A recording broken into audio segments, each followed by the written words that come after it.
the NCAA investigated the Clark Atlanta University Athletics Department. Investigation began in March 2013 and found that 3 men's basketball players and 1 women's tennis player competed for the university while ineligible. The report detailed instances of assistants and volunteer coaches providing athletes with cash, airline travel discounts, and in one case, an illegally obtained student ID number to fraudulently register for classes in order to maintain academic eligibility.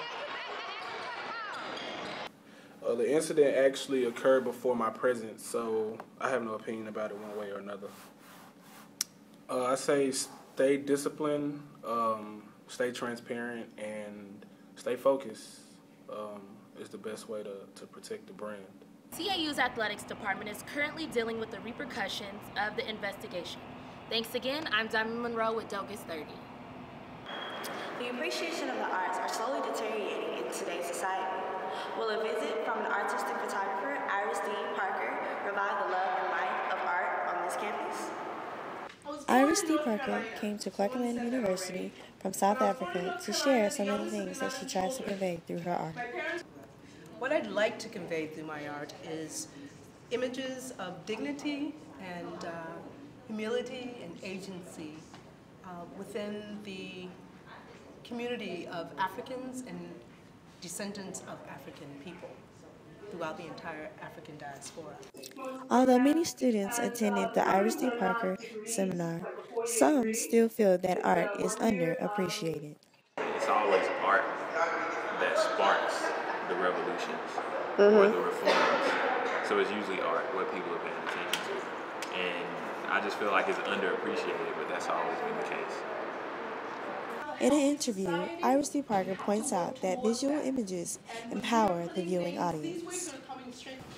What inspires me is that, just what I'm saying here, is that I believe that there's power in visual culture. I think there's power in visual literacy, and I want to make sure that I am dealing with subjects and creating portraits that are empowering. And I think that some of my work is that. To expand the knowledge of the arts, we asked Ms. Dunkley what could be done. And you know what, that's really about social media and tweeting, when students come in to tweet, Instagram, sending it out to their circles of friends, and that's how that pebble then creates ripple in consciousness so that people can come in and see. Will the student body be motivated to expand the importance of art? Only time and patience can tell. I'm Portia Dallas with Dogus 30.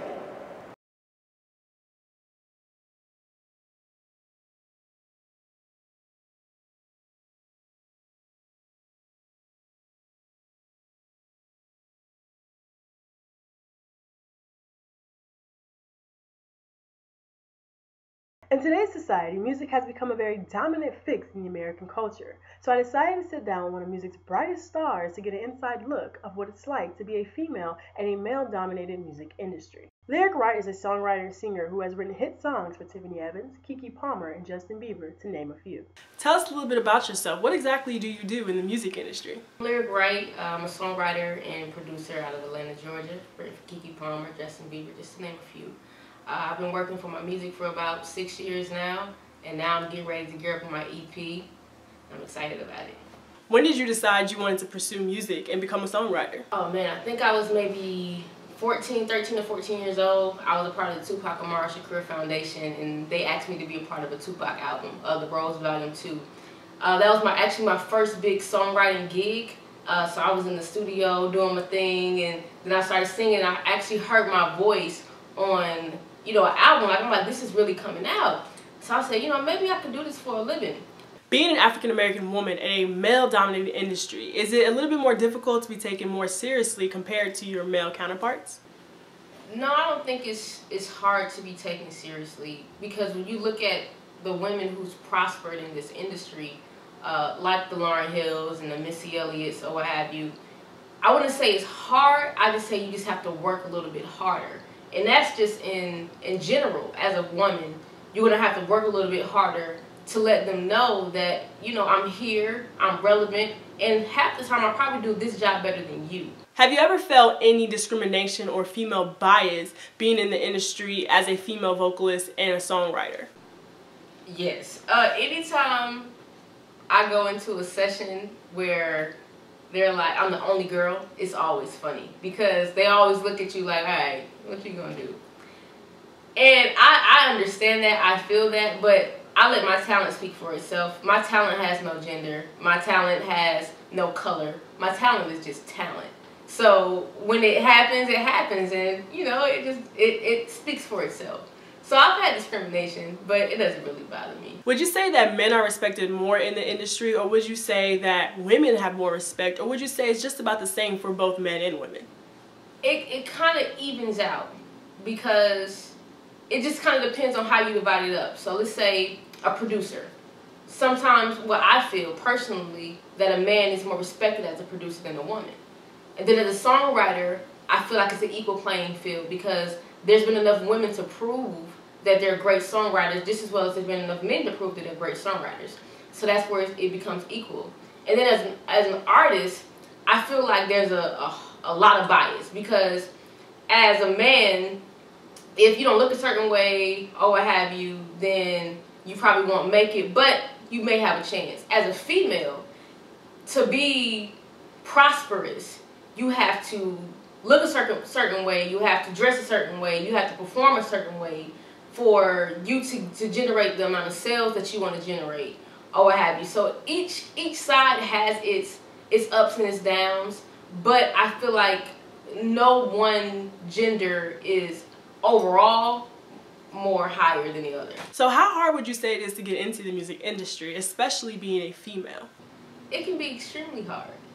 And not just me being a female, just a person, period, especially in this time.